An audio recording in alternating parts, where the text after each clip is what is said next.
Hola a todos y bienvenidos a un nuevo vídeo. En este vídeo nos vamos a centrar en la situación actual en el Brasil, en las condiciones objetivas y subjetivas, y también vamos a arrojar algo de luz sobre algunos de los logros de la Liga de los Campesinos Pobres, o LCP como nos vamos a referir a ellos durante el resto del vídeo. Esto es debido a que este vídeo es una traducción del documento escrito por Red Spark que se llama La LCP sienta las bases para construir nuevo poder en el campo en Brasil. Es un documento muy recomendable que os dejaremos en la descripción. Dejando esto a un lado, vamos a empezar. ¿Cuál es la situación actual de la tierra en Brasil?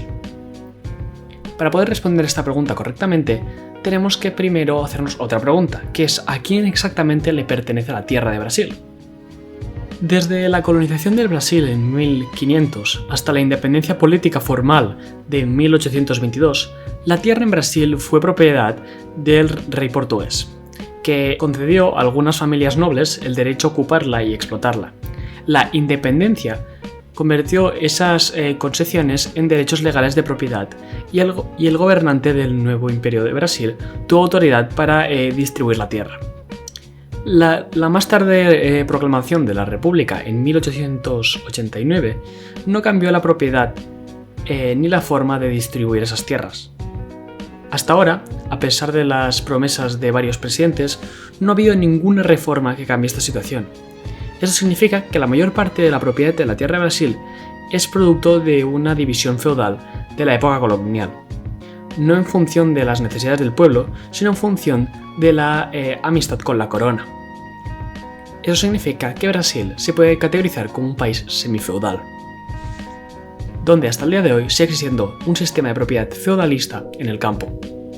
El resultado de esta historia es que alrededor del 2% de los 5,5 millones de propiedades rurales, más de 400 millones de hectáreas, llamadas latifundio, están concentradas en manos de unos 23.000 terratenientes que poseen el 48% de la tierra, en detrimento de más de 5 millones de familias de pequeños campesinos terratenientes, que conforman el 91% de la población del Brasil.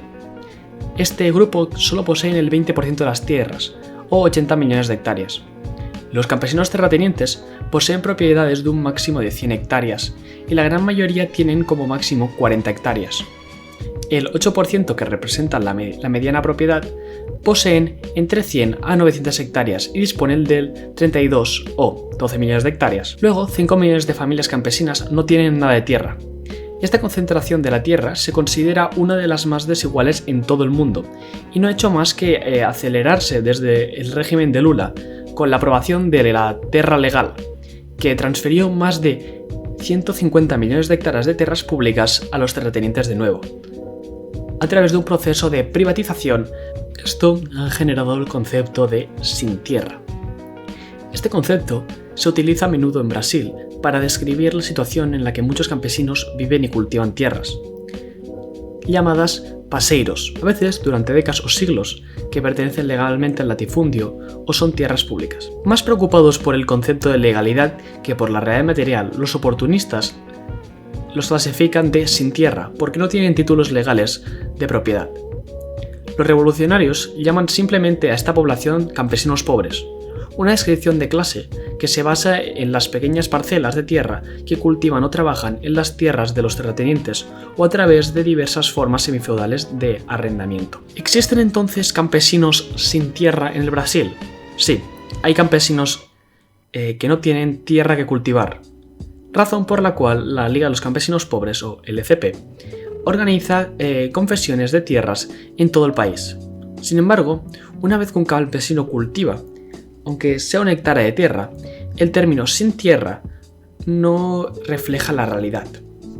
Violencia contra los campesinos pobres o los sin tierra. Desde las primeras rebeliones en Quilombo, el Estado y el latifundio han colaborado para masacrar a los campesinos y esas masacres nunca han cesado. Desde la batalla de Santa Helena en 1995 han habido otras 3 grandes masacres en todo Brasil, además de innumerables asesinos selectivos cada año. Estos 3 grandes asesinatos han sido El Dorado 2 Carajás, en el estado de Para, en 1996, Colinza, en el estado de Mato Grosso, en 2016, y Pau de Arco, también en el estado de Para, en 2017. Las masacres continúan porque no se han resuelto las contradicciones fundamentales en la tierra. La miseria de la vida de los campesinos pobres los empuja a tomar y ocupar las tierras de las que son despojados por la violencia de los pistoleros del latifundio, policía privada, policía del Estado, entre otros. Además, el Estado brasileño no solo hace la vista gorda ante los asesinos. Por ejemplo, entre 1985 y 1996, 976 campesinos fueron asesinados y solo 7 personas fueron condenadas por algunos de los asesinatos, según la Amnistía Internacional. Sino que en muchos casos envían a la policía militar para ayudar a los pistoleros del latifundio. Así ocurrió en las 4 masacres citadas anteriormente. Durante la presidencia de Lula, la violencia contra los campesinos pobres pasó de las matanzas a ciegas a asesinatos más seleccionados de líderes campesinos pobres, pueblos indígenas y organizaciones en la zona de Quilombo. En la actualidad, cada vez se producen más asesinatos y masacres a gran escala. Fijaros que en el anterior parágrafo he dicho que también habían líderes de pueblos indígenas. Eso significa que la cuestión nacional está muy relacionada con la cuestión de la tierra. Pero para comprender la situación de la cuestión nacional en Brasil, es necesario tener en cuenta que Brasil es un estado colonial construido mediante un proceso de conquista, es decir, a través de un genocidio étnico y cultural. Esto hace de Brasil un estado multinacional, con muchas naciones no reconocidas y oprimidas que fueron convertidas en minorías oprimidas por el Estado brasileño. Con una población estimada de 1 millón de habitantes, se concentran sobre todo en la selva amazónica y comparten la misma historia, lengua, territorios, vida económica y cultura, cumpliendo los requisitos de una nación dados por el partido bolchevique. Esta gente ha sido conocida como los quilombos, lo cual, ahora aquí nota personal, es un poco confuso como persona de fuera de Brasil, pero es algo que nos acostumbraremos durante el resto del texto. Los quilombos también se enfrentan a un brutal proceso de asimilación forzosa. Han mantenido, a lo largo de su tradición de resistencia política, militar y cultural, su cultura propia, una vida económica separada y unas tierras bien definidas que ocupan desde hace siglos. También constituyen comunidades tradicionales donde se preservan sus tradiciones. Esas dos poblaciones, junto con los campesinos pobres, tienen al latifundio como principal enemigo, y mientras la política oportunista profundiza las contradicciones entre ellos, al conceder derechos especiales a un grupo que les obliga a entrar en contradicciones con los derechos de los demás, los revolucionarios llaman a la unidad de los indígenas, quilombos y campesinos pobres para construir un frente único. Ese frente único sería generado por el Partido Comunista del Brasil, Fracción Roja, y sería la Liga de los Campesinos Pobres, que luego analizaremos en más detalle. Mientras el oportunista de Lula prometía la demarcación de tierras a los indígenas, los 14 años de gobierno del PT vieron en realidad una ralentización de la creación de reservas indígenas, un aumento de explotación de las tierras indígenas por el latifundio y la agroindustria y una legalización del acaparamiento de tierras indígenas. Este acaparamiento de tierras se llama grilagem en portugués, porque los terratenientes utilizan la oficina de registro donde se inscriben las propiedades para fabricar documentos de propiedad falsos con ayuda del gobierno. Para que aparezcan antiguos, ponen los papeles con grillos o grilo en portugués, que segregan fluidos que dan a los documentos un aspecto de envejecimiento. Gran parte de esas tierras son terrenos públicos que la ley de terra legal permitía cultivar a los latifundistas. En consecuencia, también aumentó el número de asesinatos de indígenas, elevando al nivel de la matanza durante el régimen militar. Por otro lado, el programa de los revolucionarios de sentar las bases para construir el futuro Estado de nueva democracia reconoce el derecho a autodeterminación, es decir, el derecho de separarse y formar su propio Estado al de los indígenas, y condiciones especiales de las comunidades tradicionales, para los remanentes de la nación quilombo, y trabajar para que pertenezcan unidos en un único Estado popular de nueva democracia con sus derechos reconocidos. Esto es una nota personal, sé que habrá mucha gente que no estará entendiendo la diferencia entre indígenas y nación quilombo. Aquí no se dice, supongo que por respeto, pero creo que se va a quedar mucho más claro si lo explico. La nación quilombo está formada por los antiguos esclavos que fueron traídos de África a el imperio portugués, que como entenderéis, en Brasil, al ser la parte que la costa está más cerca de África, pues era un gran sitio de ruta de comercio de esclavos, y pues muchos se asentaron formando su propia nación dentro de Brasil. Así que por ende en Brasil tenemos una nación que es la nación quilombo, que son 1 millón de descendientes de esclavos negros. Luego la nación indígena, formada por la gente que vivía ahí antes de la conquista, y luego la nación brasileña, que está conformada por los descendientes de los colonos o mezquizos de los descendientes de los colonos. El problema de las ONGs. Hay ONGs que se originan y son financiadas por países extranjeros, es decir, ONGs imperialistas, y luego existen las ONGs nacionales. Esto excluye a las ONGs que intentan presentarse como brasileñas, pero que solo existen gracias a los fondos procedentes de países imperialistas, y por tanto abrazan los mismos intereses que las abiertamente extranjeras. El papel de las primeras es influir en la población sobre cuestiones políticas, llamadas democráticas, para influir en las reformas del país, así como difundir la cultura imperialista extranjera. Aunque las ONG que envían profesores a Brasil para enseñar inglés podrían verse como algo bueno, la intención principal de estos programas es formar a la gente para que se comunique y por lo tanto comercie en el idioma que hablan las fuerzas imperialistas.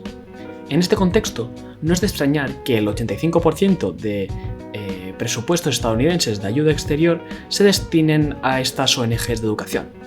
También desempeñan el papel de recopilar información sobre la situación política y socioeconómica del país. La mayoría de los países imperialistas tienen leyes estrictas sobre la obligación de informar y obtener información. Por lo tanto, la única manera legal de hacerlo es a través de esas ONGs de manera indirecta. Mientras que las ONGs internacionales sirven directamente a los intereses de las fuerzas imperialistas, las ONGs nacionales sirven a los intereses de diferentes facciones de las clases dominantes dentro del Brasil. Sus acciones son similares a las de las primeras.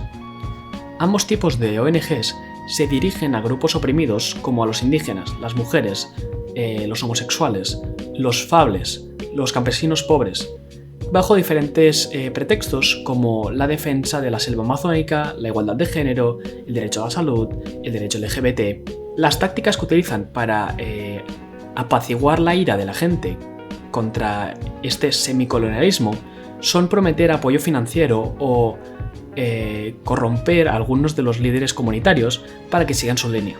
En realidad, su intervención no cambia en nada las causas profundas de los problemas de los oprimidos y de la gente en Brasil, y actúan para impedir a la gente una necesaria rebelión contra el latifundio, que cambiará la situación no solo para unos pocos, sino para todas las masas oprimidas del Brasil. Segunda parte del vídeo. ¿Cómo lucha la LCP? La Liga de los Campesinos Pobres estableció un programa llamado Nosso Camino, o Nuestro Camino, que contiene los pasos concretos necesarios para luchar contra la opresión que enfrentan las masas. Su principal diferencia con el programa de los oportunistas es que no implica maniobras políticas ni tácticas legalísticas para alcanzar su objetivo. La lucha del LCP contra la concentración de las tierras por el latifundio está elevando la conciencia política de los campesinos y su militancia para ocupar por la fuerza sus tierras. Contra la falta de tierras, el LCP lanzó tomas de tierras. Para evitar la violencia y el asesinato de los campesinos, el LCP organizó escuelas de autodefensa. En cuanto a los indígenas y quilombos, el LCP está construyendo un frente unido para defender los derechos del pueblo. Y las ONGs, el LCP, responde que es el pueblo quien toma el destino en sus propias manos. Todo este programa está construido por la dirección del Partido Comunista del Brasil y la ideología del marxismo-leninismo-maoísmo.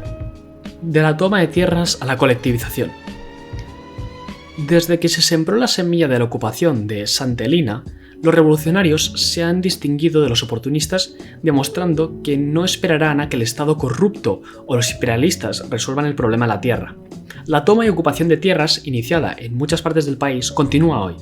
Pero la toma y distribución de tierras es solo el primer paso en un proceso más largo, porque destruir latifundios significa luchar contra las clases dominantes y a sus señores, los imperialistas. Y en última instancia, contra la propia propiedad privada. En su programa, el LCP definió 2 etapas en la cooperación en la producción, así como una tercera etapa futura. La primera etapa es la etapa de la ayuda mutua. Una vez tomada una zona y comenzada la ocupación campesina, la tierra se divide en parcelas iguales según el tamaño de las familias. Los campesinos reciben títulos de propiedad que son reconocidas por la Asamblea Popular de los Campesinos Ocupantes y su órgano de dirección, el Comité de Defensa de la Revolución Agraria, o CDR, para sentar las bases de la construcción del nuevo poder. Cada una de las familias campesinas trabajan en su propia parcela, pero se promueve una política de ayuda mutua. Mientras los terratenientes luchan competitivamente entre sí para aventajar la rentabilidad de sus propias cosechas, el CDR enseña a los campesinos que juntos pueden producir más y beneficiarse de su mayor producción. La segunda etapa es la etapa de las cooperativas. Una vez que la noción y la práctica de la ayuda mutua estén profundamente arraigadas en una zona revolucionaria, es posible avanzar a la etapa en la que los campesinos acuerdan poner en común la tierra y trabajar juntos. Esto implica tanto el trabajo colectivo en los campos como una distribución y comercialización colectiva de la cosecha. También puede significar la propiedad colectiva de maquinaria agrícola como tractores. Algunas zonas revolucionarias ya se encuentran en esta fase y les está yendo extremadamente bien. La tercera y futura etapa, que no está muy concretada en sus escritos, es la etapa de la colectivización. Esta etapa se considera una perspectiva de futuro, que requiere en primer lugar no solo una revolución de nueva democracia, o sea, una revolución comunista dirigida por un partido de vanguardia, sino también un mayor nivel de conciencia entre los campesinos y una nueva cultura. Pero, ¿qué es la nueva cultura? Para elevar el nivel de conciencia política y comenzar a luchar contra la hegemonía de la cultura burguesa y terrateniente, poniendo en práctica los principios socialistas, la LCP promueve una nueva cultura en zonas revolucionarias. Además de ejercer una ocupación militar y política, el imperialismo difunde su cultura decadente para pacificar a los pueblos, que miran a sus opresores como salvadores y odian a su propia clase. Los imperialistas ocultan su programa afirmando que promueve la libertad, la democracia y la moralidad, pero en realidad su cultura promueve exactamente lo contrario: el individualismo, el racismo, el sexismo, el alcoholismo, la drogadicción, la homofobia. Para contrarrestar esta hegemonía e introducir relaciones y prácticas socialistas, el LCP definió 16 reglas de funcionamiento y disciplina en las zonas revolucionarias, además de crear nuevas estructuras democráticas de gobierno. Los artículos 6, 7 y 8 hablan directamente de promover una nueva forma de vivir en relación con los demás en la sociedad, es decir, prohibir el consumo de drogas, incluido el alcohol, la discriminación por motivos de raza, religión o sexo, la prostitución y el juego y apostar. Además, el LCP promueve el deporte, la cultura, arte, literatura y crear estructuras para fomentarlos. Una de las campañas más fundamentales en las zonas revolucionarias es la lucha contra el analfabetismo, llevado a cabo en la escuela popular. Esas escuelas también imparten cursos para elevar la conciencia política, incluyendo el análisis de la situación actual de Brasil, del mundo y de sus contradicciones, a través de un lente marxista-leninista maoísta. Utilizando estas bases revolucionarias y estas escuelas populares, el LCP desarrolla la educación y la salud. La cuestión de la educación y la salud de las familias de las zonas revolucionarias, a menudo alejadas de las ciudades y de las infraestructuras básicas, es crucial. El LCP considera la cuestión de la educación y la salud como uno de los 4 pilares fundamentales necesarios para transformar el campo brasileño. En sus zonas, esto se lleva a cabo a través de escuelas populares y dispensarios de salud. Mientras que en la mayoría de las zonas los niños siguen yendo a escuelas estatales, la escuela popular se construye para promover una formación diferente de la educación para mayores de 16 años, basada en los principios de estudio, trabajo y lucha, es decir, investigación científica, lucha por la producción y lucha de clases. Las escuelas populares sirven tanto para reducir el analfabetismo como para elevar el nivel de conciencia de las masas campesinas. En cuanto a la salud, la LCP promueve un sistema popular de prevención y curación de enfermedades mediante el conocimiento tradicional de terapias y el uso de hierbas medicinales, medidas higiénicas y sistemas de alcantarillado construidos por ellos. Y exactamente estas zonas que tienen pensado en un futuro ser colectivizadas, ¿cómo se protegen? Aunque la tierra ocupada es proclamada legal y justa por la Asamblea Popular y los CDR, el carácter ilegal de la ocupación de la tierra a los ojos de la ley burguesa conlleva represión. El latifundio, que quiere que los campesinos abandonen sus tierras, lo reprime mediante pistoleros a sueldo. La represión directa del imperialismo, a través de las clases dominantes que dirigen el Estado y la clase capitalista burocrática, que ven la creciente fuerza del movimiento campesino como una amenaza a su explotación semicolonial y semifeudal de las tierras brasileñas, reprimen a través de la violencia militar, paramilitar y policial, así como su control del sistema judicial. Durante siglos, el latifundio y el Estado han ido de la mano en la perpetuación de masacres contra las masas y asesinatos selectivos de líderes campesinos o miembros especialmente combativos. Mientras que los oportunistas creen que basta con organizar marchas y llamar a la ONU para que actúe contra los asesinatos, obviando que los responsables de los asesinatos son los mismos que están detrás de la ONU, las áreas revolucionarias han definido una política de autodefensa. Esta política pretende formar a todos los miembros de cada zona para defenderlos de ataques formales, pistoleros, policía militar, en acciones de desalojo, así como de los intentos de infiltración. La obtención de información sobre el movimiento del enemigo y la difusión de contrainformación también se consideran parte de la autodefensa. Esta educación servirá en un futuro para formar un ejército guerrillero popular para llevar a cabo la guerra popular en el Brasil. Toda esta idea, teoría y práctica nos lleva a los logros del área revolucionaria en el norte de Minas. Tenemos que recordar que la línea de Nosso Camino, nuestro camino, el programa, fue establecida después de la batalla de Santa Helena en 1995 y fue adoptada por el movimiento campesino revolucionario en todo Brasil durante el primer congreso de la LCP en el 2000. Podemos medir la corrección de su línea observando las conquistas concretas que se han alcanzado, tomando como ejemplo los logros del área revolucionaria del puente de la Alianza Obrero-Campesina en el norte de Minas. Y esto es nota personal del equipo de la Cartasuna. Esta es la parte que más esperanza da para el futuro de la humanidad de todo el artículo y fácilmente de toda la literatura comunista que existe. Así que disfrutar la próxima parte. El puente de la Alianza Obrero-Campesina se encuentra en una zona entre las pequeñas ciudades de Barcelândia y São João da Ponte, en el norte de Minas, que era tierra ocupada en 1998. Estaba habitada y cultivada por 35 familias bajo amenaza constante de desalojo. En 2006, los compañeros de la LCP se organizaron para resolver un problema que tenía consecuencias mortales para los niños de la zona. La zona estaba situada cerca de un río que los estudiantes tenían que cruzar todos los días para ir a la escuela, Sin embargo, el río nunca tuvo un puente de verdad, solo 3 troncos improvisados e inestables colocados sobre un río que a veces tenía una corriente peligrosa cuando se desbordaba. Tras la muerte de 2 niños que se cayeron y quedaron atrapados en la corriente, el alcalde de São João da Ponte, del Partido de los Trabajadores, PT, el mismo partido que Lula, no hizo realmente nada.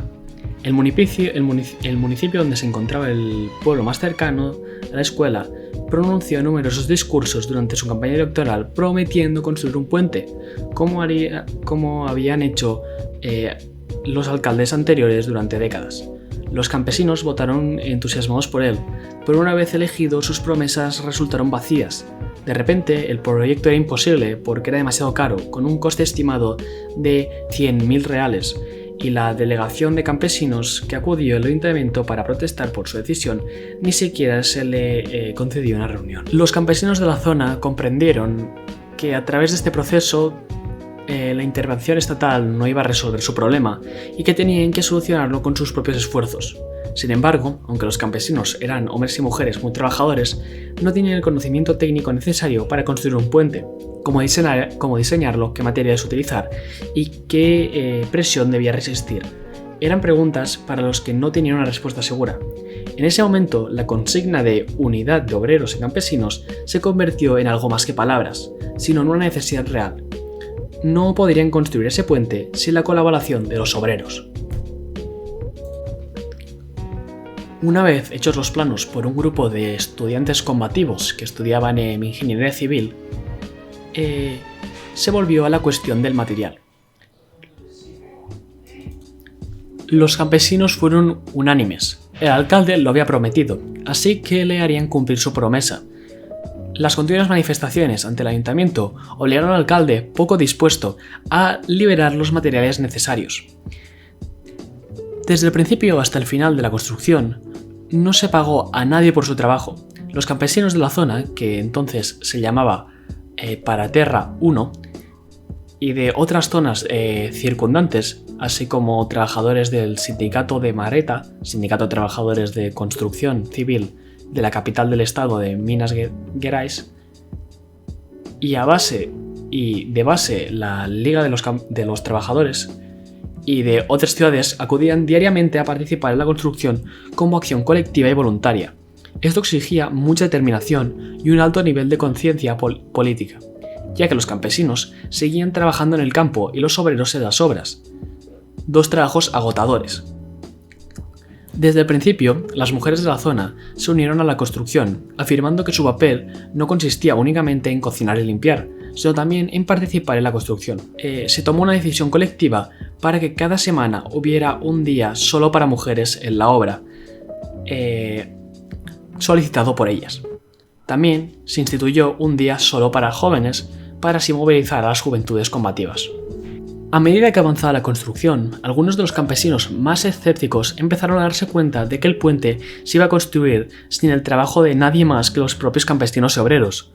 Cuando el alcalde vio la progresión del proyecto, corrió al lugar para jactarse de que era él quien había que dar las gracias porque había costeado los materiales. Le contestaron que eran sus propios impuestos los que pagaban esos materiales y que eran obreros y campesinos los que dirigían la construcción. Preguntaron: ¿y tú qué has hecho? Avergonzado, el alcalde no tuvo respuesta. La construcción del puente terminó pocos meses después. Un puente sólido, capaz de soportar una carga de 30 toneladas. Fue construido con una alianza aún más sólida de obreros y campesinos del norte de Minas.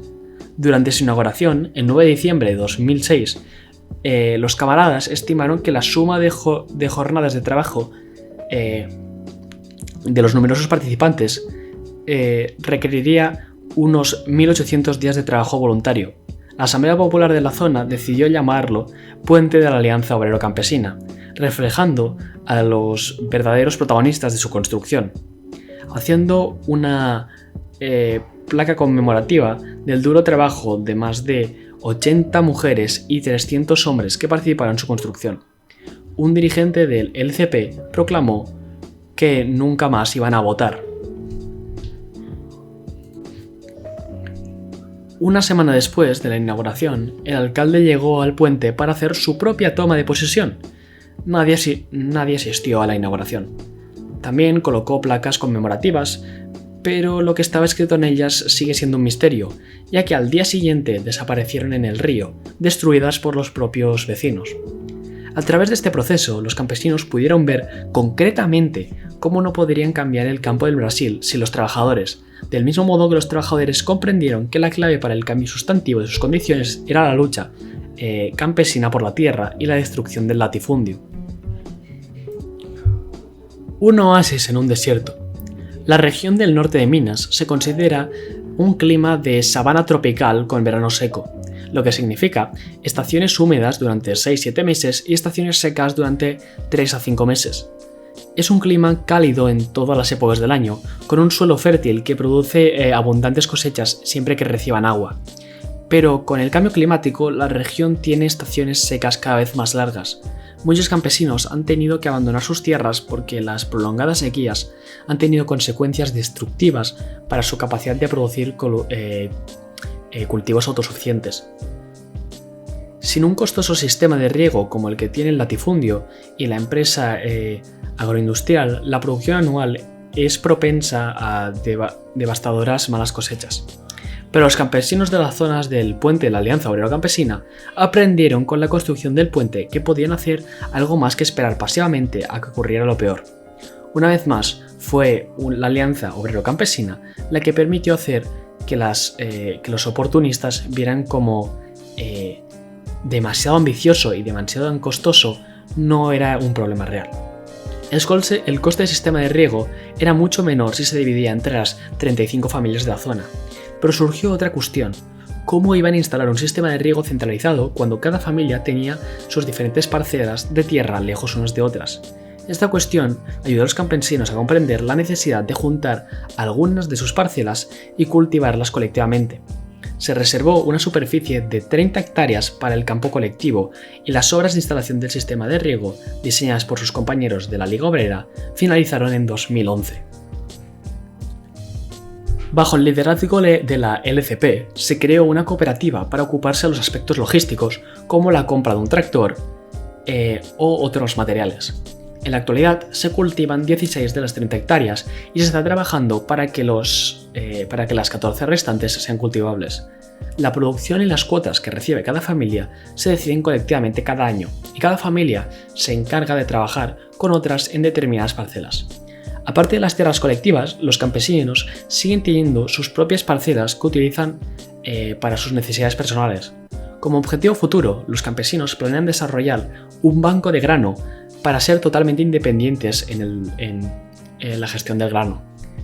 Desde las sequías sin precedentes de 2014, las tierras colectivas se han convertido en un oasis en un desierto, un mar verde rebosante de árboles frutales, mandioca, maíz, judías y pimientos, en un paisaje que de otro modo sería estéril. No hay un solo mes en el que no se produzca alimentos. La LCP llegó a la conclusión de que la politización es la clave para desarrollar una unidad más amplia entre los oprimidos. Esta zona es un ejemplo de una de las muchas zonas revolucionarias del LCP con más desarrollo. Sus logros no se consiguieron con el dinero de una ONG estadounidense ni con las acciones de un alcalde oportunista, sino porque los campesinos interiorizaron la necesidad de una alianza obrero-campesina. El Estado desplegó muchos esfuerzos para aplastarla, pero las consecuencias de su fuerza también pueden observarse a través de su impacto en la economía local. Se considera el mayor productor de productos hortícolas de la región. Por lo tanto, incluso los elementos no revolucionarios de la región lo apoyan, porque repercutirían en sus propios intereses y se opondrían a un desalojo brutal. El Estado está probando diferentes tácticas para expulsar a los campesinos de sus tierras. Una reciente ha sido la creación del Território Quilombal do Brejo dos Crioulos, un territorio que el Estado permite ocupar legalmente a las comunidades quilombos, incluidas las tierras del área revolucionaria del puente de la Alianza Obrero Campesina. Esto otorga a la comunidad quilombo más próxima del derecho legal a desalojar a todos los demás habitantes de la zona, aunque los latifundistas siguen teniendo el títulos legales de propiedad. Enfrentar a una comunidad oprimida contra otra es un viejo truco de poner las masas contra las masas, que funciona bien para el racismo y la xenofobia de las clases dominantes, y existe para impedir la unidad.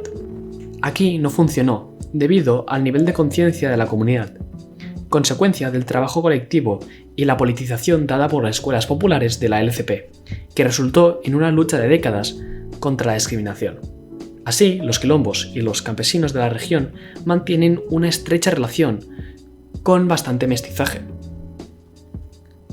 Los intentos regulares de derrotar a los compañeros han sido en vano. El área revolucionaria existe desde hace más de 22 años y sigue desarrollando su proyecto colectivo y no para de crecer. Cuarto y último punto, la situación actual. Existen decenas de áreas tomadas por la LCP en diferentes estados brasileños, cada una con diferentes etapas de desarrollo. Ayuda mutua o cooperativa. Las comunidades que viven en las áreas aplican la línea de Nosso Camino, lo que crea un alto nivel de unidad política entre ellas, a pesar de que algunas áreas están distantes de otras, algunas separadas por varios miles de kilómetros. El movimiento se enfrenta ahora a una situación en que los oportunistas, incapaces de resolver el problema de la crisis de descomposición del capitalismo burocrático en el país, agravada por la actual crisis económica internacional, han sido sustituidos por el gobierno fascista de Bolsonaro, que ha fomentado las masacres de campesinos pobres y minorías oprimidas, principalmente indígenas y quilombos, con la creación de una fuerza militar especial encargada de la represión, que sigue activa bajo el gobierno de Lula. El uso de vehículos armados e incluso helicópteros en los desalojos se ha convertido en algo habitual.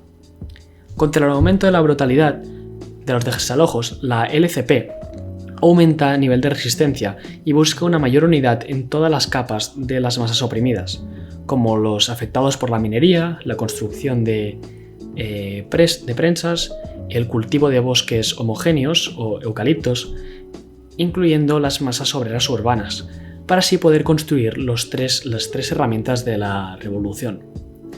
La situación del país exige un aumento de la intensidad de la lucha. Las condiciones subjetivas han demostrado a través de la historia de lucha de 25 años que es capaz de resistir y de elevar la conciencia de clases. Esos dos factores impulsan al movimiento campesino en Brasil hacia un salto cualitativo en su lucha por la revolución agraria, para así poder pasar a la revolución neodemocrática y luego a la revolución socialista.